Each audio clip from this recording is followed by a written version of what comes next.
Can you guys hear? Okay.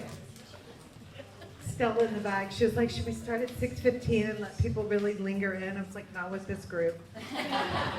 This group is like on time. Let's get started. So we'll get started. And so anyone that comes in late, we'll just give them a very mean look and we'll pretend like they missed amazing stuff. We won't do that. I'm up here with Elaine, and she is the president of our company. If you guys have ever met her on Style Class, I'm not sure, but she's really great and she's super smart.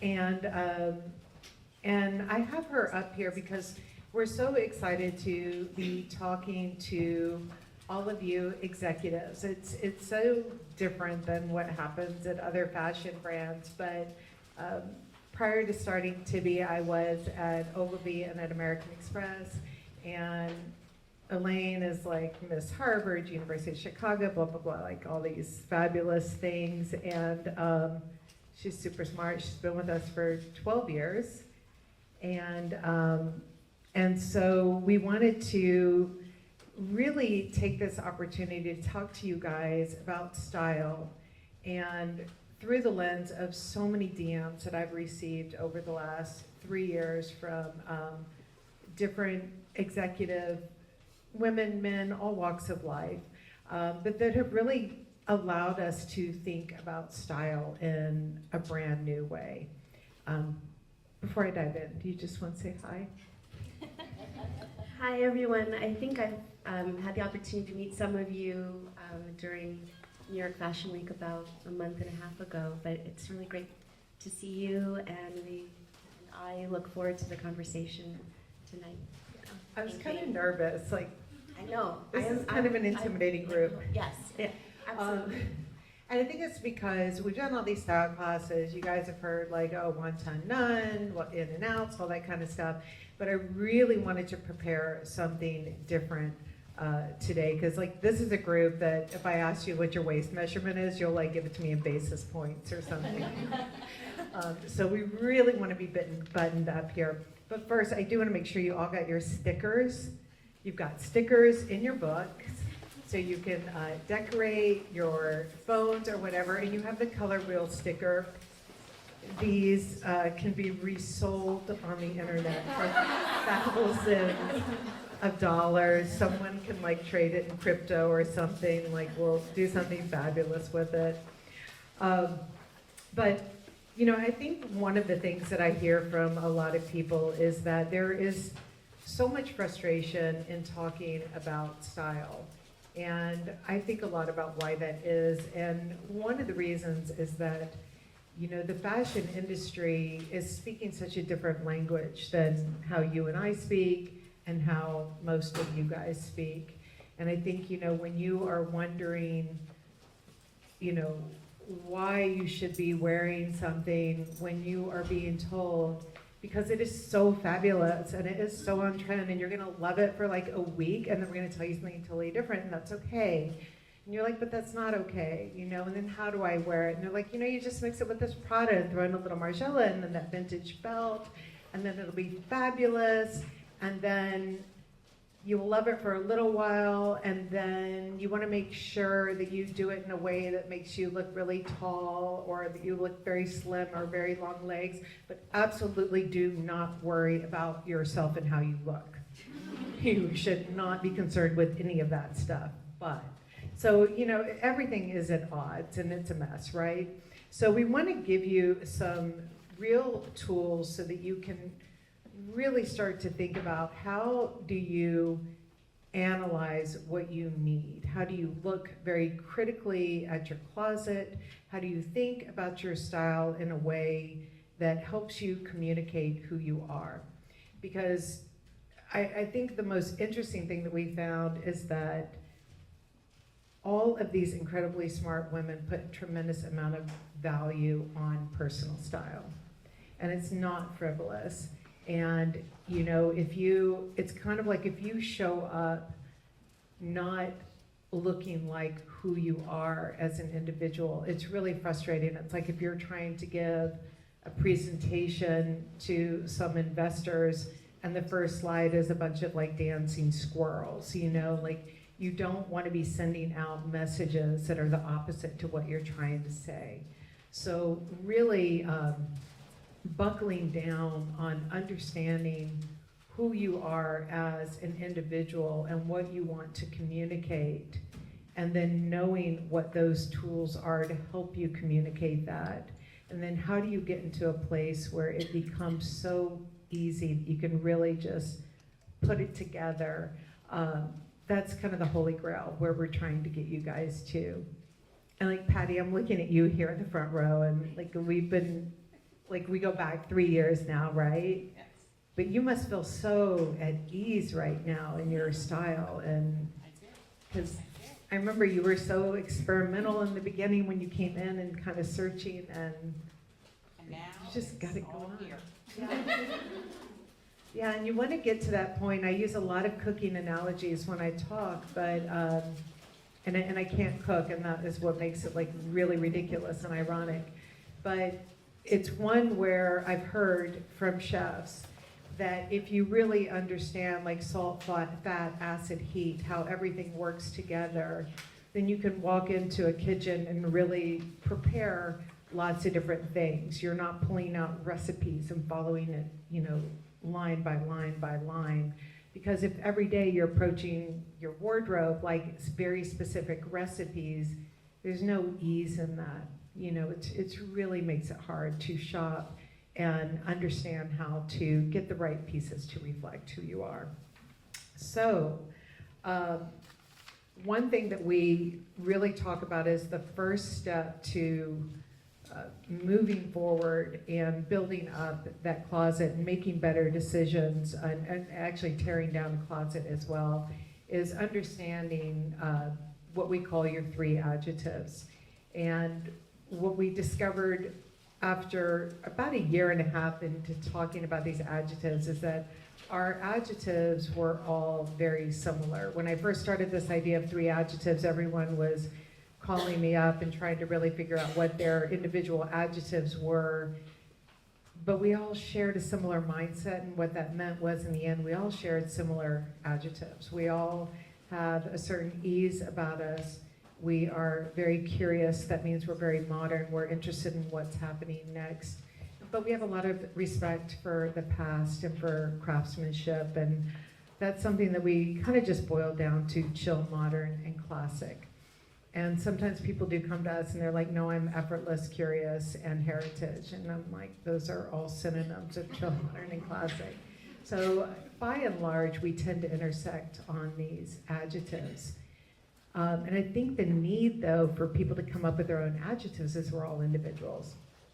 And you want your own way of putting your own twist on things. And that makes sense, because even though when you look at our entire team back here, all of our stylists and everyone, we do share these similar adjectives, but none of us look like clones. And so I thought, you know, what it is really discovering then, how do you modify those adjectives? And that's something that we call finding your modifier, which sounds so cheesy and cultish, but it really, like, it's a thing, finding your modifier. And when you discover what that is, it's kind of like the click that makes you realize what is that one thing that just, when you're getting dressed, when you have that extra modifier, you just feel so much like yourself. And when people sometimes don't get to that point of really discovering their style yet, I always hear from them, they come in and they're like, I haven't found my modifier. I need you to help me find my modifier. And Elaine, ironically, it was like a joke. Like Elaine was always in the office, like, I'm looking for my modifier. It's hard homework. It is. But like it was hard. Why do you think it was hard for you? I think because if you take this exercise seriously, it requires, you know, you to really look at yourself and know what questions to ask of yourself. Mm-hmm. And I think that's pretty difficult. It's almost like a psychological study of yourself. Yeah. But Amy did my homework for me, apparently, and I've been reflecting on it all weekend when I first read it, and I love it. Yeah, so Thank you. Elaine is, she always comes in, and she always has on something kind of strange, a strange J.W. Anderson, clunky strange shoes, strange earrings, something strange. But you're not strange, you're not provocative. I wouldn't describe you as quirky or anything like that. And we were like, but if she's not those things, but she's always got these something strange happening. What is the word? And then I was like, she wants to be an outlier. She loves, even with all this, University of Chicago, Harvard, blah, blah, blah, she loves being in fashion in a very entrepreneurial, small, private company, and every day just getting in and doing something different. I think when you come back from, 10-year anniversary, 20-year anniversaries, whatever, well, not 20 years, but whatever, but you kind of like it that you're not doing the same thing that other people are doing. You like being on how did you describe it earlier when you were saying you like? Well, I was reflecting on it over the weekend, and I thought, wow, I've worked for Tibby, Amy, and Frank for almost 12 years, and I was like, Amy really does know me, because I wouldn't have come up with that modifier myself. And I think for me, why I love it is that it is aligned, I think, with the way I approach problem solving, right? And we're all in business, different industries, different roles, but at the end of the day, it's about solving problems and creating opportunities. That's the flip side of it, right? And we talk a lot in our worlds about critical thinking, trying to think as thoroughly and as in a considered way as possible to arrive at great solutions that solve the problem, that are sustainable.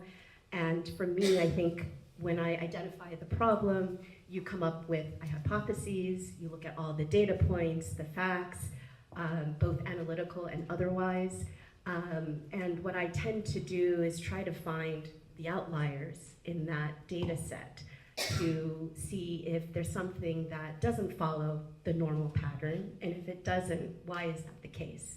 And I think from there, the solutions that we come up with, as an organization, they're rational, they're reasonable, but they tend to be very creative for that reason. So I kind of apply that approach not just to professional life, but personal life as well. So Right. I So like it.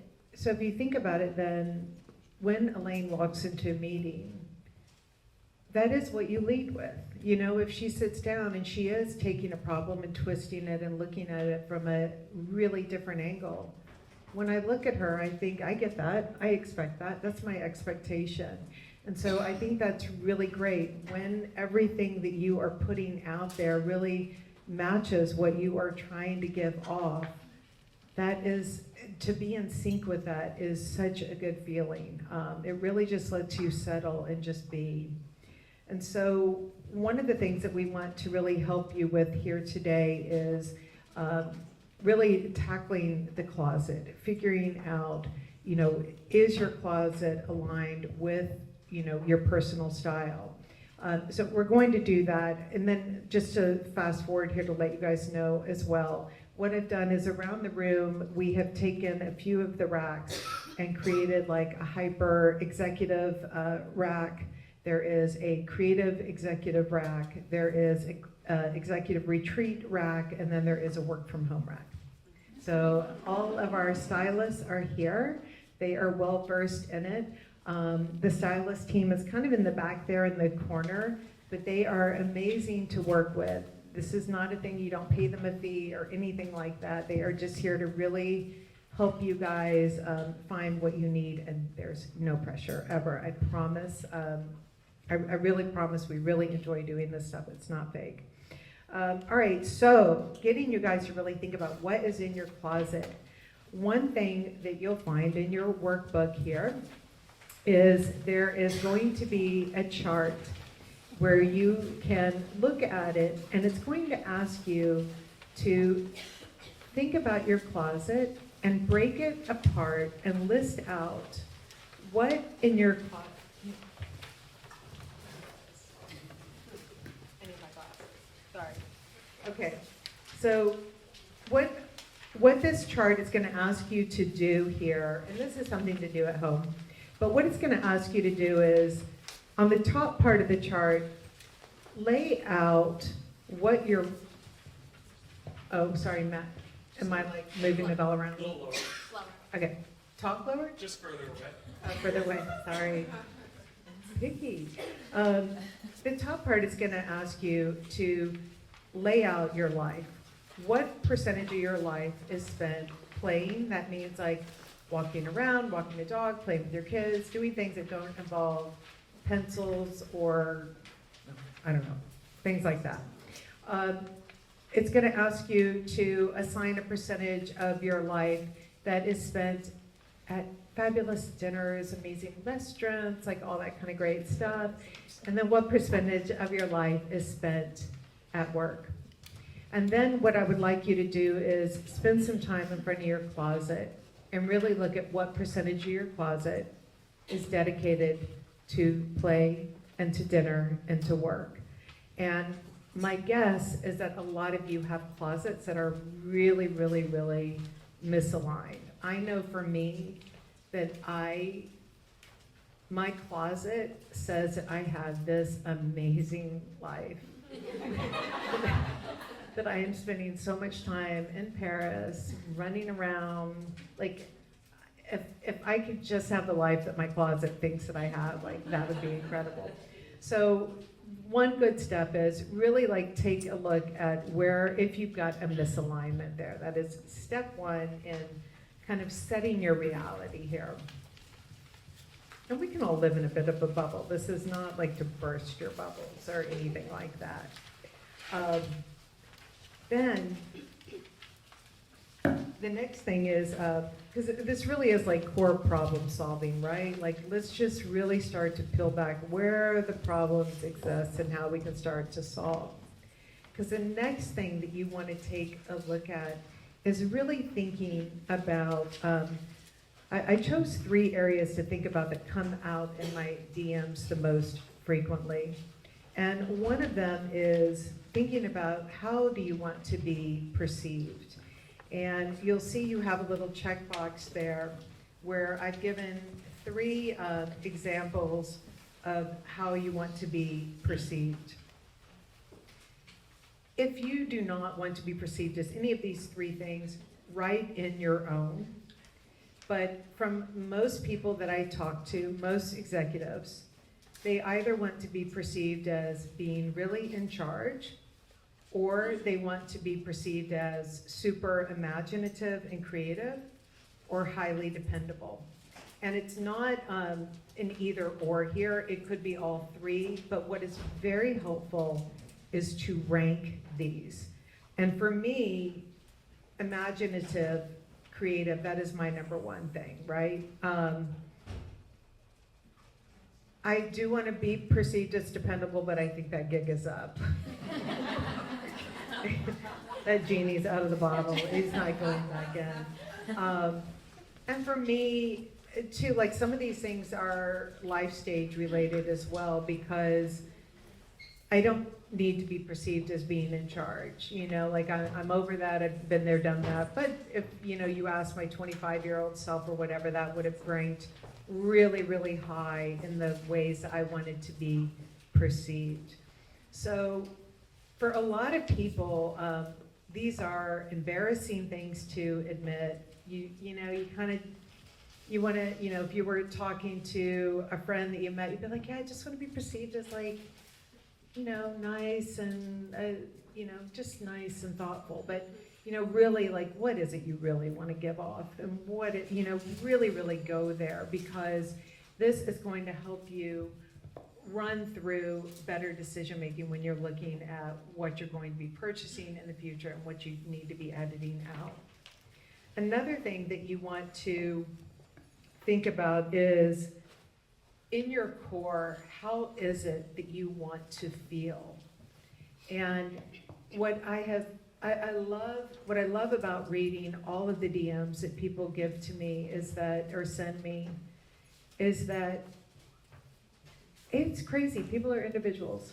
They really are. Like, I cannot really group people by industry, or it's very hard because people want to feel different things, and the way that I want to feel may not at all be the way that you want to feel.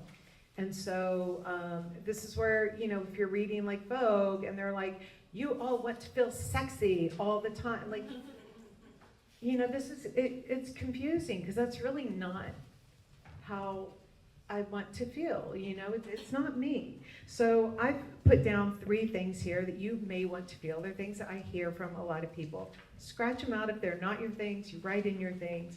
But I've got here experimental, sharp, and methodical. 3 different things, but I wanted to put those there because the big surprise is it's not sexy, it's not like bold. Like these are, sharp is a real thing, right? Like, which would be yours? I think I would probably say in my core, I want to feel like I can handle everything that's going on. Mm-hmm. Right, in control. In control. And that even if I don't have an answer for something or I don't know what to do, that I can come up with it. Mm-hmm. Yeah, and so, if you start connecting all these dots, Elaine is the president of our company. If you started walking in, I was thinking about this the other day because I was in Greenwich, and this woman walked in, and I want to say she was in her late 60s, and she walked in and she was wearing a biker vest, black biker shorts, biker boots, and I think she had on a tube top. It was really, really interesting, and I wish I knew more about this woman because I was like, I think she's one who that has always been her. She owns it. Like, why would she change, in her 60s? Like, this is totally her vibe. Now, if it's not her vibe, and if that's not who she's always been, I would say we're probably having a bit of a crisis here, And so I think that you really do, like, what you give off is critical. And I would say that as the president of our company, I want to feel that you're in control, I want to feel experimental, but I want to feel like you are in control. Right. So, good. Yay. Good answer. But anyway, so really, really important what you're giving off. These messages do send things. And gosh, we've had lots of team members in our past where all of a sudden they're in a really high up position and they're coming in like, and their wardrobe is sending me messages where I'm like, oh, I'm nervous, and it's not and it's not nervous because I think you're dressed badly or anything like that. I'm getting nervous because you're sending me vibes that like you are confused, you're out of control, and so again, if you are really picking up on what we're saying here, style is linked to so much more than good, bad, bold, sexy. You are really sending a lot of messages with your style. And while this can seem at first a little scary, it really, like, it should not be at all. It should feel very empowering that you have got so much control over how you are perceived. And so it's a really, really good thing. Okay, so one of the other things that I ask people to think about is, when do you feel most like yourself? Because I think when people feel most like their self, that's when they perform best. It's definitely when I'm at my best, is when I just feel like myself. And I know that for a lot of people, it's when they're super put together, like kind of what you just said, Elaine. For me, I said that my modifier was humorous.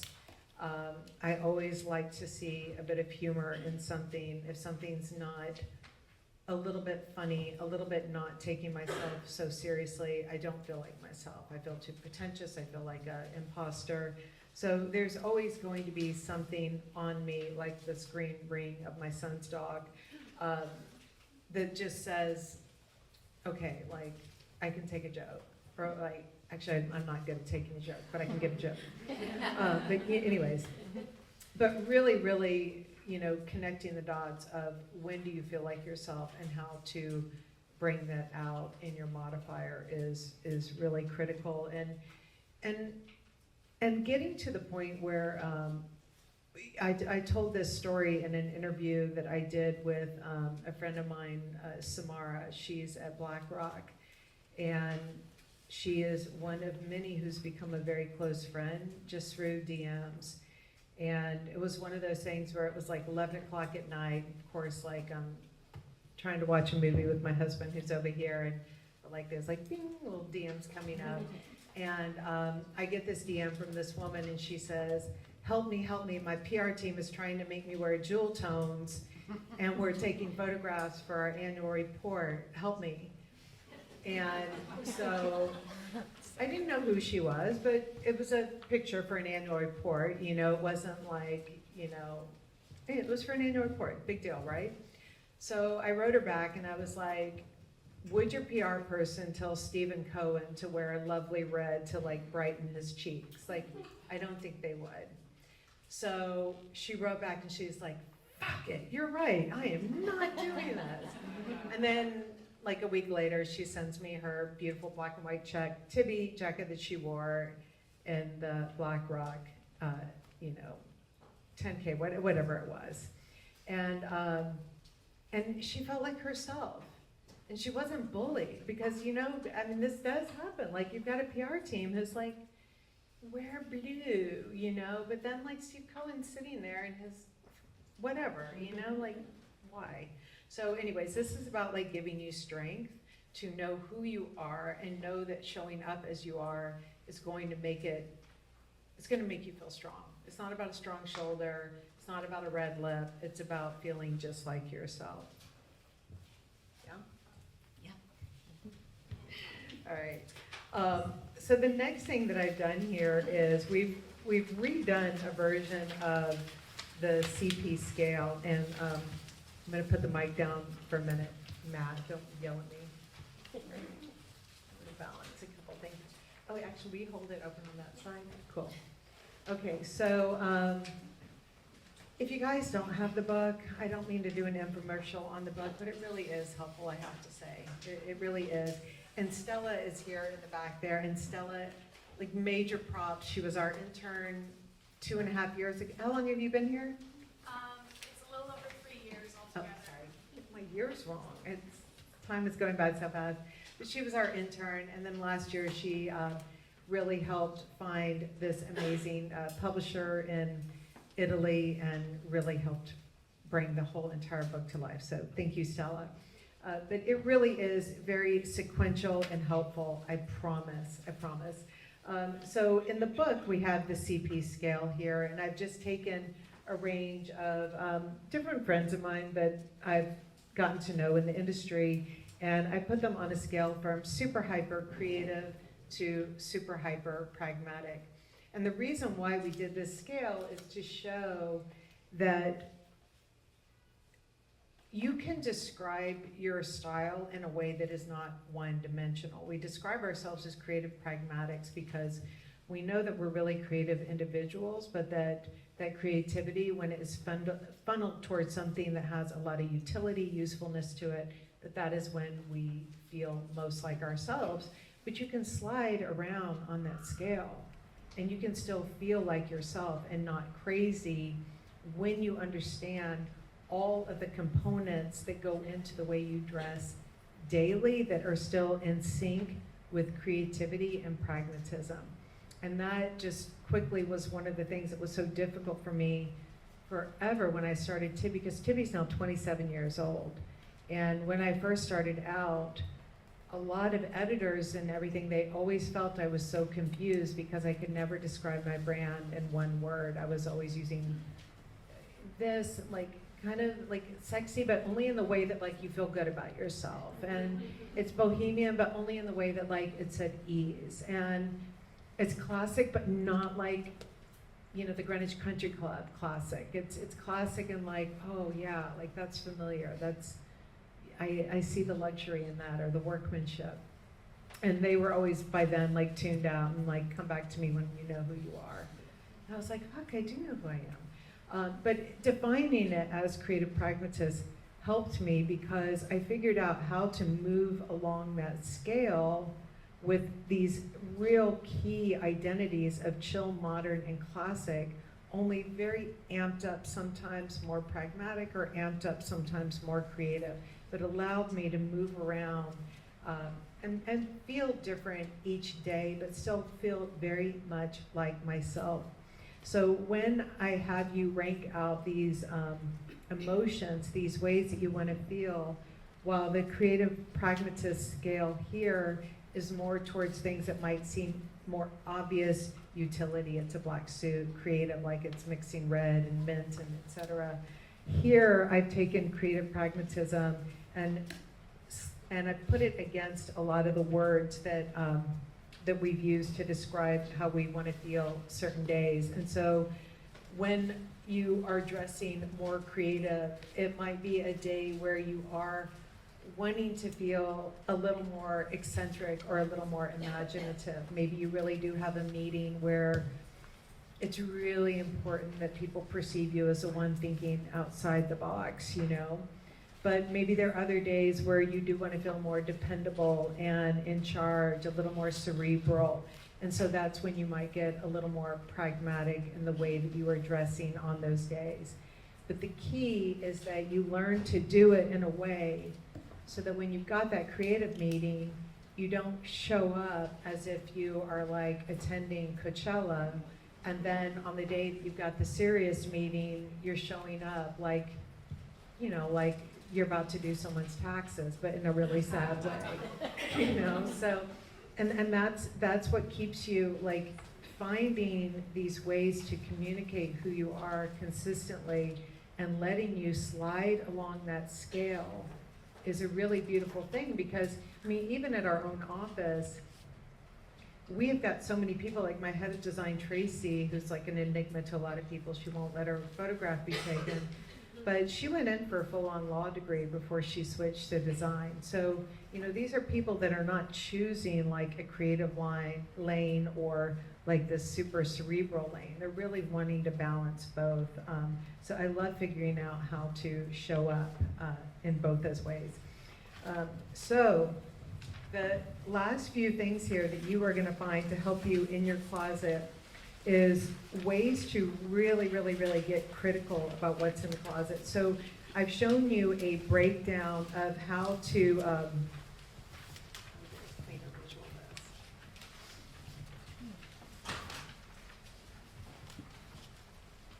like what I've given you as an example here is if you want to look in your closet at maybe jackets that you have, for instance.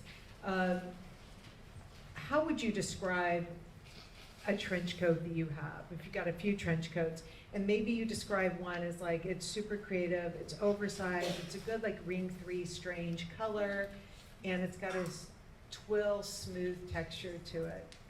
So then what are other trench coat type styles that you have in your closet? Maybe the next one you have is really classic, it's more fitted, it's very Burberry-esque, and it's twill and it's smooth and it's khaki. And then maybe you actually really love that jacket and you're like, well, I've got a khaki one, and then I've got this really cool modern one, and I'll get a navy one next. And so you get a navy one, and that one's very classic, and it's kind of average, and it keeps you dry, and it's twill and it's smooth. So you start to recognize where do you have repetition in your closet, not necessarily by the fact that it's a trench coat or that it's even like khaki, but where do you have repetition in the adjectives and the way that you would describe it? Because what you see here is that yes, you have one super creative coat that's doing a certain thing for you. It's filling a certain need and giving you different emotions, but the other two coats are doing exactly the same thing. They might look different color, but they're doing the same thing. They're all playing at the same texture level. So what I've got here then are boxes that have the cravings. What are things that you might be craving? Maybe if you've got this like super classic thing covered, maybe you're really craving something that is very interesting and modern and really oversized, and maybe you really are craving like maybe a really shiny, weird texture, and maybe it's an interesting color, maybe it's a classic color, giving a good shiny texture. Just think about those things that would make it more interesting. This is not so that you go out looking for an interesting modern coat that is oversized and a shiny texture in navy. This is so that when you are out shopping and you see that coat and you think, do I have this coat in my closet? You're no longer thinking, do I have this coat in my closet? You are thinking, do I already have these adjectives covered in my closet? Do I have a tool that is doing this?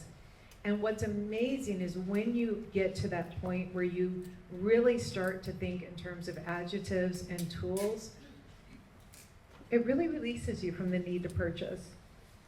And that's the one thing we've talked about, how much less we're all purchasing. And you know, it really, like, it's a great thing when you can then separate when do you need something versus when you're like, that's a really cool coat, but I definitely don't need it. Right? Like, that's a good thing to get to. So we've left you lots of empty pages here for you to really fill out, and we'll give you a digital on this. I know it seems wasteful on paper, but then another thing that we have laid out for you is kind of these wardrobe do's and don'ts. I'm like, we're checking right now. Patty's in the left-hand corner. No. But what we wanted to show you here is how to identify things that you should really keep or not keep. Like, what are the things that, like, it seems like it should be working. It's a light blue top, you know, it's a nice cotton poplin. You saw someone in a cotton poplin top and it seemed like it would work. But you can see, like, when it's really fitted, when it's got like these princess seams, when it's got a ruffly collar, like, when is it becoming into a world that is not chill and modern and classic, you know?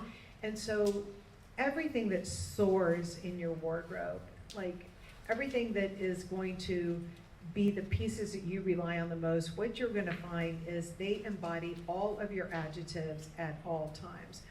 So, you know, someone wrote to me in like the bottom corner here, this fitted navy blue jacket. They're like, I bought this jacket, it was from a really nice brand. I thought I was gonna wear it like crazy, and like I can't figure out why I never wear that jacket. And I'm like, I know why you don't wear it. Like everyone billed it as a classic. Every freaking magazine has got like this jacket as a classic, but it's not. It's like got this high armhole. You can't wear anything underneath it. It's got like stupid gold buttons that when you're not in the mood for gold buttons, it's got like these gold buttons on it. Like, there's nothing effortless about it, you know? Like, yes, like some days you'll wear it with like a light pair of jeans and the right sandal and you'll feel good, but other days it just doesn't have your adjectives. So it's not something that you pick up and wear often. And you can have one of them in your closet too, but what happens is a lot of you have like 5 of them in your closet because someone told you the navy was great and then you bought it and then they said, but you should also get khaki and black and white also, because then you're gonna have like every color of this perfect basic. And then you put it on, you feel basic as fuck, and now you know why. And like, it's the worst way to feel. One other way to think about your closet here is really separating things out into what we call outfit makers, valves, specifics. And what outfit makers are is those are those pieces in your closet that literally just make an outfit. And so in the front here, and I'm sorry, I can't remember your name, you're a CFO at a hedge fund. Alyssa. You're wearing the jacket that's got like the pearl collar. It's the Liam blazer. And that was one that we really wanted as an outfit maker. That like, when you're in a pinch and you just need to feel like you've got it on, like a full outfit, you probably just throw that jacket on and you run out the door. Wear it all the time. Yeah. It's so easy. And what's funny is you find that like you're like, wait, a jacket that's like got pearls on the pocket and pearls on the collar, that seems like it should be so specific. But because it's very effortless, is definitely modern, and it's classic at the same time. If it had been hot pink with the stripe and the pearls, like no, like one time you would wear it, and you know, but so really figuring out like what are those outfits that can really make an outfit for you, and those pieces that make an outfit. Then there are other things that we call valves, and those are items that have the ability to really dial up an outfit or dial it down depending on what your needs are. So something like we have these Stella nylon pants here, named after the illustrative Stella of the book in the back.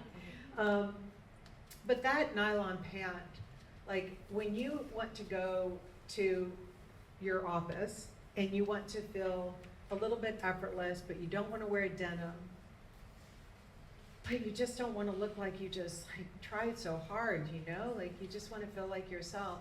That pant in that nylon, it's still got a waistband and it's got the pleating. It's a properly tailored pant in a workout type fabrication. So that really takes that blazer, that, you know, that brogue shoe, it takes it all down a notch. It really dials it down. But if you've got a weekend with your kid, maybe you've got a golf tournament, whatever, and you want to like go and you don't want to wear that Lululemon skirt that everyone else is wearing, but you still want to be appropriate in the environment that you're in, you're going to throw on that Stella nylon pant, and all of a sudden when you wear it with like a t-shirt and a little flat slide, it actually dials up the outfit. So that is something that you are going to find you wear so much. Those valves, like, they work so hard for you. Specifics are things in your closet that maybe your friends don't understand, but they mean something specific to you. They are linked to something that we did this Venn diagram. It's in the beginning of your workshop that really lays out all the different factors that play very hard into the items that we select. Our geography, the way that we were brought up, our experiences.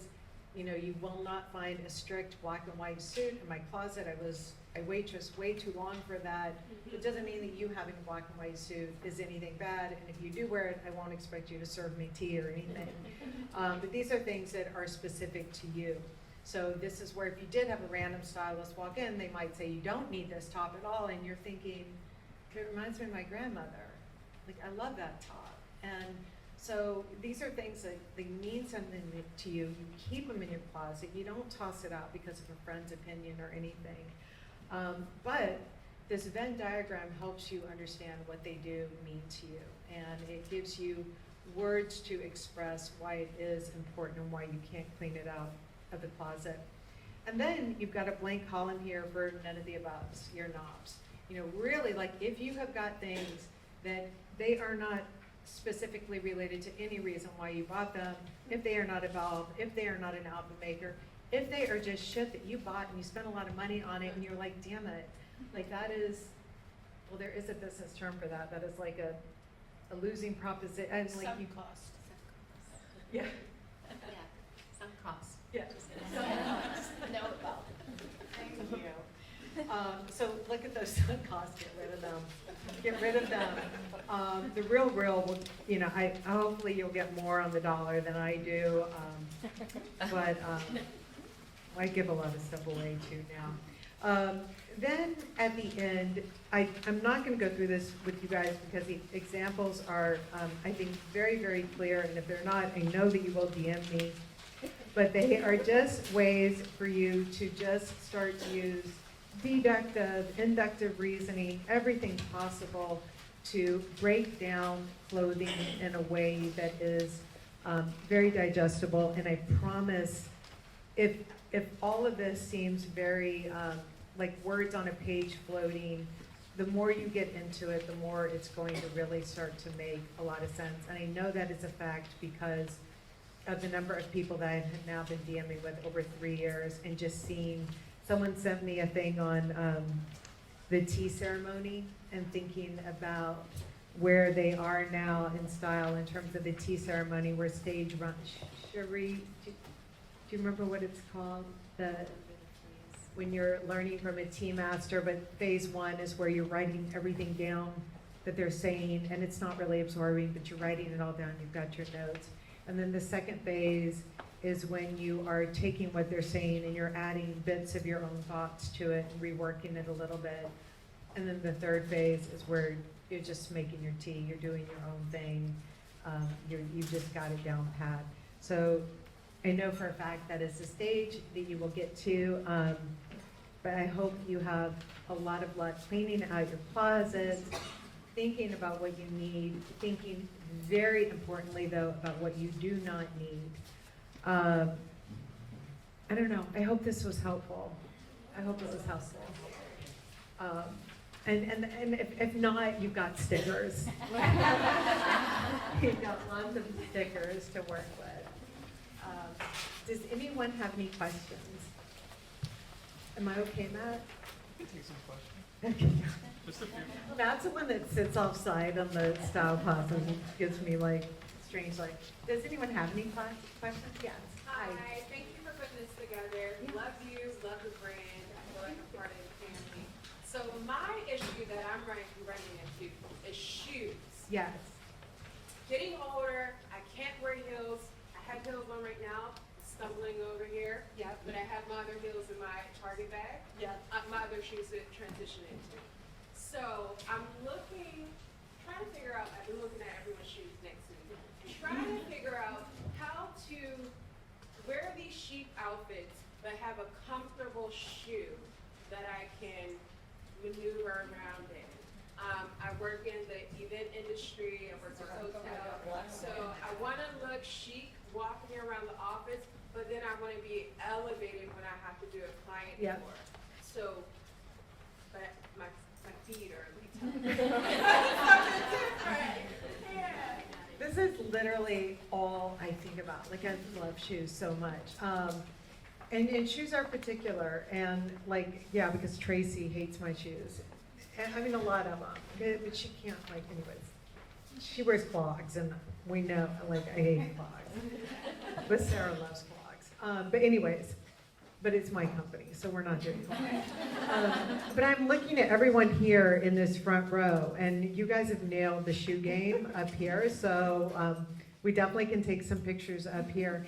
I think that if you look back to some of our style classes, I feel like we've really done some good work there on tackling, you know, when is it a point, when is it a round toe, when do you feel cut off? I will say for me, the Victor shoe here has this like, I was pretty happy when we came up with him because I'm like, you get the lift. Like lift is, like when you're wearing a shoe, with shoes like, oh my God, this is what I hate about our industry because if you look at runway shows by and large are not sending models down the runway with like 4-inch heels in general. Like if you're watching good shows, like I don't know, if you're watching Bowman or something, maybe it's gonna be different. But you know, when a model comes in and she's standing in like a 4-inch heel, she's standing like this every time, you know? And I think like when you wanna be chill and modern, like no one chill and modern stands like that. You stand like this, you know? And so the shoes, what I try and do is get that like perfect height in the boots. You're wearing the boot that like, I love that height in that Bronson boot because it lifts you off the ground. Sometimes you want to be lifted a little bit off the ground, right? But you don't want to go like that. So I really think about that in that shoe. And then sometimes I want to float around in a pure flat, but I don't want to look like I should be spinning around, Also, you know? I don't just want to be changing my shoes from the subway to work. Exactly. I want to just wear the shoes I'm wearing, so flats.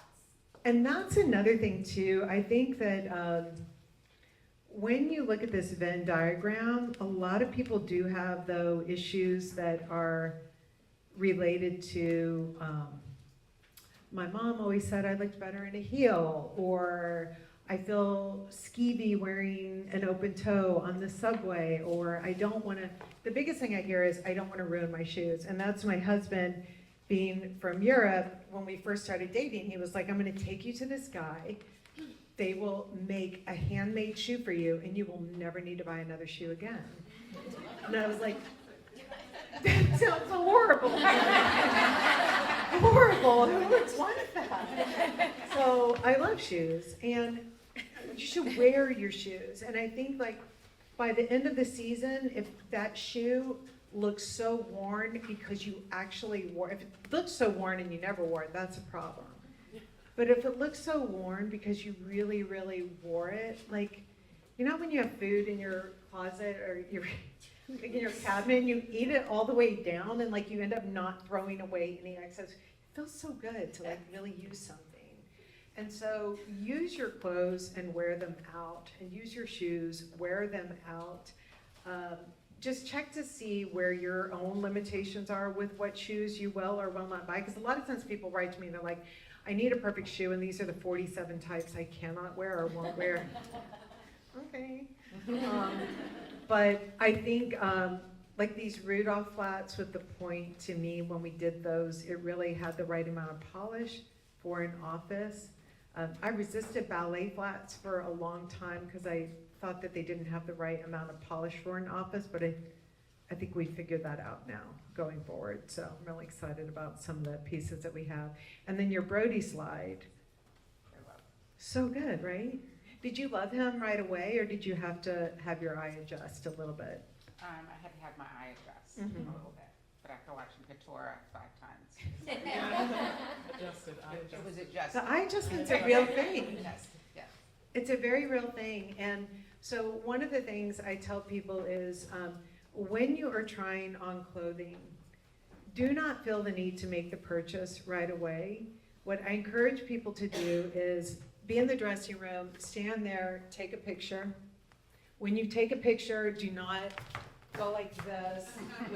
Like, don't do that barefoot.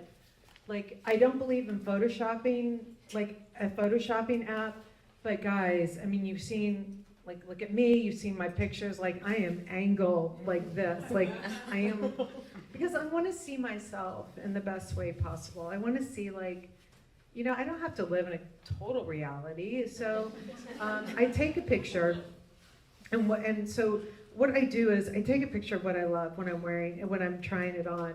And then, like, I sit with it for a while. I do believe in the clothing gods, and if they want me to have it, it will still be there the next day or whatever. So if they don't want me to have it, it won't be there. That's their message. But I leave it on my camera, and sometimes I look at it the next day and I'm like, ugh. But then sometimes a week later, it shows up in my, like, pictures, and then all of a sudden, by like a week later or 2 weeks later, I'm like, damn. That looks really good. Like, my eyes adjusted. That shoulder is very interesting to me now. And so then I'll go back and get it. So really, like, resist the urge to be too impulsive. I also want to say, and this is good for the economy, it's good for your bandwidth, and it is good for the environment. When you order things online, do the same thing. Don't just open up and be like, you know, don't put it on and go like this. Like, just put it on, put on some proper shoes, take a picture. Don't call Jenny in the warehouse right away and be like, take it back, get it right now, out of my door. Like, give yourself, you know, a day or 2 or 3 and really go back to it, because something compelled you to order it. So give it some time to really, like, see if it is something that you love, because a lot of people, like, we'll go through and we're like, oh my gosh, you ordered this 4 times. It's like, well, Michigan's like, I adjusted. Like, so that'll really help you, like, be super focused. Get these pictures and get them living in your phone. So, like I said, we've got these racks up here, divided up by events.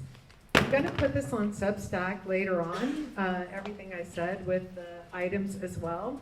Substack is a new place that I love to really be able to talk in more than 3 sentences. And then I'm here if you guys have any questions, and our stylists are here if you have any questions. And I'm here in DMs, and everyone else is too, except for Elaine. She's too busy, don't DM her. She's getting shit done. Right. Thank you guys. Thank you.